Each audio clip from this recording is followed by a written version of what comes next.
Welcome, welcome, welcome. I welcome you guys to my YouTube channel, Shamika Nicole. Today we will be discussing a topic that is dear to my heart. Listen up, guys, self-love. I wanted to discuss self-love because self-love is accepting your emotions for what they are and putting your physical, emotional, and mental well-being first, right? That's the definition of self-love, right? And I wanted to discuss this topic first because throughout the year of 2021 leading over into 2022, I had to develop self-love. And when I say develop self-love, I had to place my needs first. I had to learn to focus and hone in on who I am internally and not externally. See, I place a lot of who I am at one point in my life based on accolades, based on the way that I'm able to show up in the friendship or the relationship, the way that I am, the way that I show up when in my attire, the way that I show up in my thought process, the way that I show up, the way that I study information, I'm able to retain the information. But all of that meant nothing when I failed to meet my own personal needs. Listen up, guys. I was focusing on who can I help next? How can I help others? How can I make them become the greater version or greatest version of themselves? And instead, I was neglecting who I was. I felt self-defeated. I felt depleted. I was fighting my own demons that I didn't even know anything of. I was fighting battles I didn't even know anything about, right? And I did all of this ignorantly because I did not take the time out for myself. I did not take the time that I needed to do a heart check, to make sure that I am emotionally stable, to make sure that I'm not allowing what others say or what others do to affect my way of living, to affect my way of thinking. I went through a whole transformation, guys. Oh my goodness.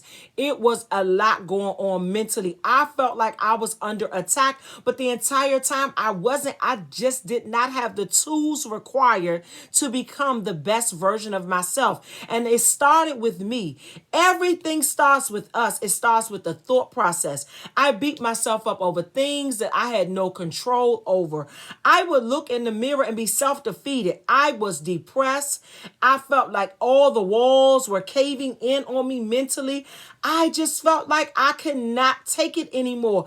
I literally wanted to tap out, and I'm being honest with you guys. I have to be transparent with you guys. Listen, self-love allowed me to focus on my emotional stability. Those character traits that I developed as a child, why are they still here? I've gone to counseling, guys. I've gone to counseling about it. But why am I still allowing them to carry over into my adulthood? Why am I not having control over them? I have the power.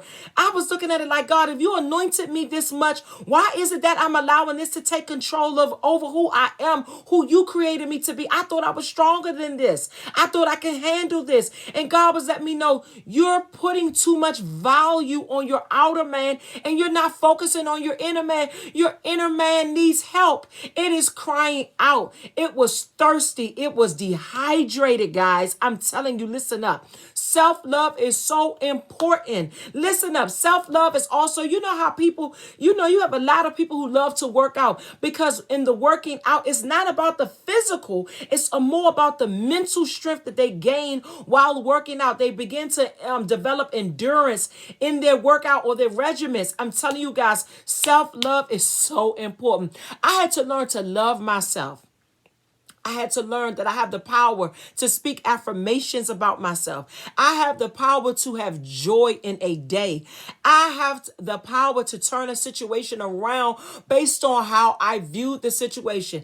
I had to learn to stop allowing people to take me to that deep, dark place that I stayed in because I harbored that malice in my heart and I harbored it towards how they treated me, how it made me feel. I remember it took me back to the place of being rejected as a child, of feeling the feeling of abandonment when I was growing up because of the distance that I had between my father and I. Yes, he was there physically, but emotionally he was not there. He tapped out. And I understand why, because he had some demons that he was battling himself. So of course I had to forgive him and free him of that, right? And he's gone on home to be with glory, Lord willing. I'm not sure, but I'm just saying all that to say this is not about my father. This is about me. I want everyone to focus in on how it made me feel. And I hope that you will gather a new perspective. I hope that you will gather not only a new perspective, that it can change your mental. Will develop you in having the stability that you require. Listen up, guys. I also had to go out and get a support system.